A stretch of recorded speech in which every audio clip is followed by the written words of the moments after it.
لقد حق القول على أكثرهم فهم لا يؤمنون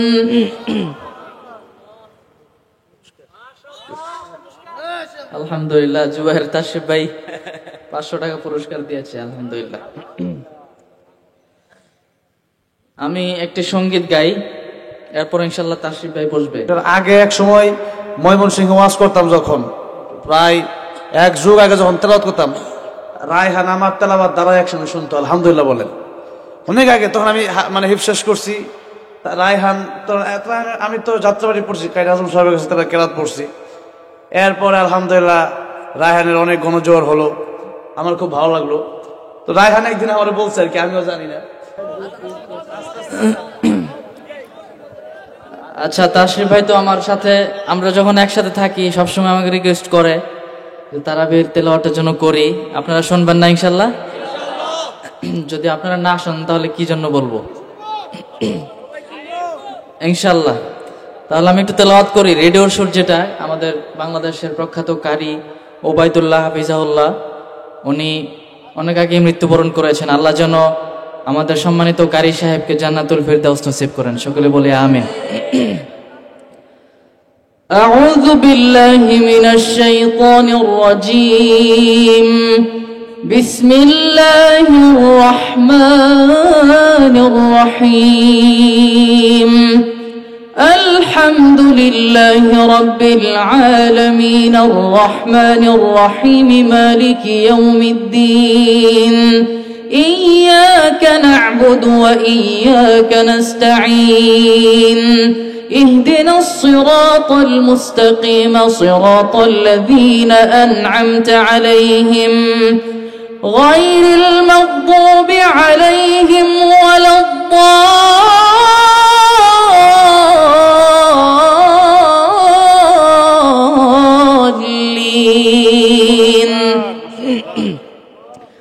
بسم الله الرحمن الرحيم ياسين والقرآن الحكيم إنك لمن المرسلين على صراط مستقيم تنزيل العزيز الرحيم لتنذر قوما ما أنذر آباؤهم فهم غافلون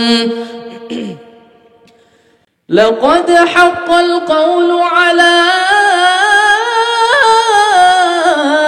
أكثرهم فهم لا يؤمنون إنا جعلنا في أعناقهم أغلالا فهي إلى الأذقان فهم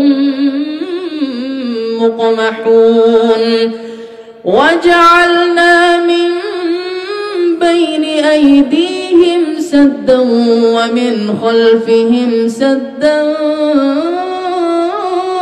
فأغشيناهم فهم لا يبصرون صدق الله العظيم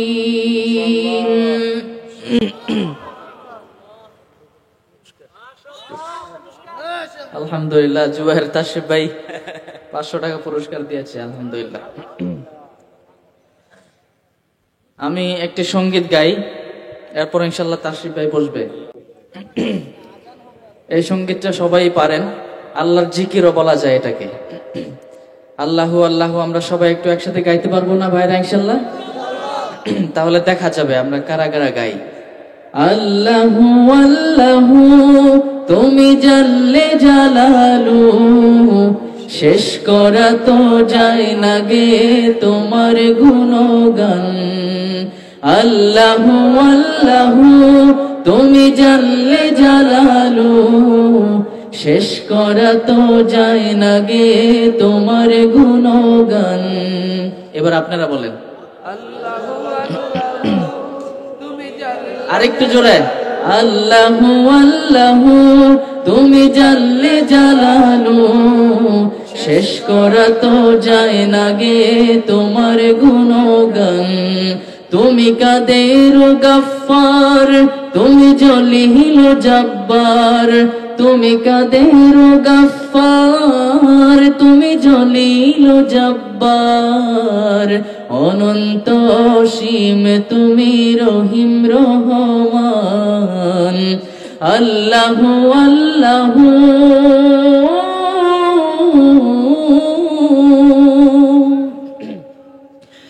তুমি মাটির আদমকে প্রথম সৃষ্টি করিয়া,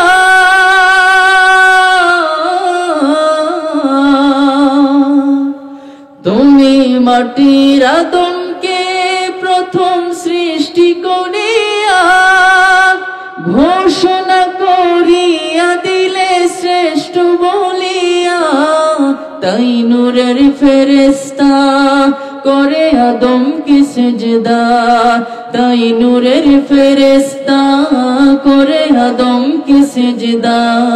তুমি সবার চেয়ে দিলে মাটির মানুষকে সম্মান।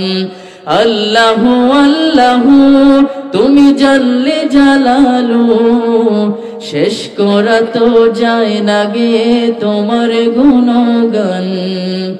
আল্লাহু সবাই একটু একসাথে বলেন না, আল্লাহু আল্লাহু তুমি জাল্লে জালালু, শেষ করা তো যায় না গে। আল্লাহু আল্লাহু শিশু মুসা নবীরে যখন দুশমনের ডরে, শিশু মুসা নবীরে যখন দুশমনের ডরে, সিন্ধুকে ভরিয়া দিলে ভাষায় সাগরে, প্রাণে ছিল যাহার ভয় সেথা পেল সে আশ্রয়, প্রাণে ছিল যাহার ভয় সেথা পেল সে আশ্রয়, সেই দুশমনেরই ঘরে তাহার বাঁচাইলে প্রাণ। আল্লাহু আল্লাহু তুমি জাল্লে জালালু, শেষ করা তো যায় না গে তোমার গুণগান। আল্লাহু আল্লাহু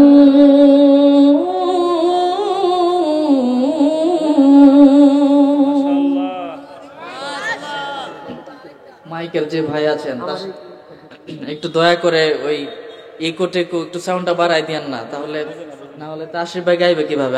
আমার তো গাওয়া শেষ, অনেক কষ্ট হয় ভাইরা। একটু একটু দয়া করে সাউন্ডটা বাড়াই দেন। হ্যাঁ, সবাই দোয়া করবেন আল্লাহর জন্য, আল্লাহ সবাইকে সুস্থ রাখুক, ভালো রাখুক।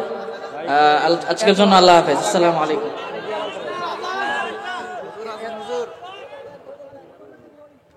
মাইকের কারণে আজকে আমাদের কষ্ট হয়েছে অনেক। আসসালামু আলাইকুম রাহমাতুল্লাহি ওয়া বারাকাতুহু। আসলে লম্বা টাইম মানে একবারে এরকম ভাবে মূলত আমরা আসলে এভাবে বসি আর কি, এছাড়া এভাবে বসা হয় না স্টেজে একবার মানে একবারই, এরপরে আর থাকার কোনো সুযোগ নাই। এখন টাঙ্গাইল আমাদের এমনি পছন্দের এলাকার। দ্বিতীয় কথা হইলো যে আপনাদের মানুষের উঠাউঠি শুরু হয়েছে অলরেডি মোটামুটি। আগে এক সময় ময়মনসিংহে ওয়াজ করতাম যখন, প্রায় এক যুগ আগে যখন তেলাওয়াত করতাম, রায়হান আমার তেলাওয়াত দ্বারা একসঙ্গে শুনতো, আলহামদুলিল্লাহ বলেন। অনেক আগে, তখন আমি মানে হিফশেষ করছি রায়হান তো, আমি তো যাত্রাবাড়ি পড়ছি, কায়রা আজম সাহেবের কাছে তারা কেরাত পড়ছি। এরপরে আলহামদুলিল্লাহ রায়হানের অনেক গণজোয়ার হলো, আমার খুব ভালো লাগলো। তো রায়হান একদিন আমার বলছে আর কি, আমিও জানি না। তো এখন কথা হচ্ছে, এক সময় রাত 4টা বাজে, 9টার সময় আসতাম, 9টার সময় আসতে পারবো হুজুর ল্যাব গায়ে দেয় ঘুমান কেন, 4টা বাজে আপনি প্রধান আকর্ষণ মানুষ হইব, তবরকের ব্যবস্থা আছে, তবরক তো নাই, কথাটা বুঝছেন, তবরক না দেখলে থাকবো কেমনে। এদের গিয়েছে বগুড়া এক মাহফিল সোনাতলা, পরে বের হমু, প্রথম দিকে মানুষ নাই, 1টার সময় দিয়ে মানুষ স্বভাব নেই, মানুষ এলে বুঝতে, পরে 12 মিনিট গেট আর রাস্তা নাই, হুজুর সরেন খিচুড়ি লইলি, অন আইসেন কি লিগা ইষ্টজাত কতন বন আমি বারে দিয়ে আমার সহকারী নেই, সহকারী বারে দিয়ে ক্যামেরাম্যান নেই, এই অবস্থা। তো যাই হোক, এক সময় আগে আসলে মানুষ গভীর রাত পর্যন্ত বসতো, কিন্তু এখন সিস্টেমটা পরিবর্তন হচ্ছে আর কি। আর আসলে রাসূল করিম সাল্লাল্লাহু আলাইহি সাল্লাম রাতে দিনে দাওয়াত দিতেন বেশি, আর রাতে এশা নামাজ পড়ে খুব দ্রুত ঘুমায় পড়তেন, আবার গভীর রাতে উঠে তাহাজ্জুদ পড়তেন। এটা আমাদের দরকার।